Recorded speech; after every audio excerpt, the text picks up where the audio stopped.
আসসালামু আলাইকুম dear viewers. দেখেন আমরা হাঁস একটা আমরা দেখাবো দেখি ও হঠাৎ করে অসুস্থ হয়ে গেছে। আমরা মনে করি এমনিতে অসুস্থ হয়ে গেছি ভাইরাস। এখন দেখেন না আমার একটা দেখেন এগুলোর মাঝে যে ফুকা ধরে দিয়েছে অল অবস্থা। আমি এখন হেক্সিয়ন দিলাম বা আমার ঘরে আছে হেক্সিয়ন একটু দেই এদিকে ফুকা এগুলো মরি দিরা আর এগুলো দেখো অনেক ফুকা নামছে দেখানি। তো সবাই দোয়া করবা যেন হাঁসটা সুস্থ হয়, ঠিক আছে নি? তো অনেক ফুকা মরি দিরা আর নামিয়ে দেয়রা দেখছেন এই নামরা এর আগে দেখা গেছে না।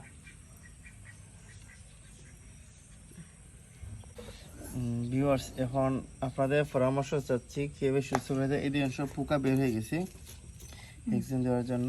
এই দেখেন অনেক পোকা, সব পোকা বের হয়ে যাচ্ছে, ঠিক আছে? তো এখন আপনাদের পরামর্শ চাচ্ছি আর কি করা লাগবে একটু বলবেন। সে তো আসলে কথা বলতে পারতেছে না,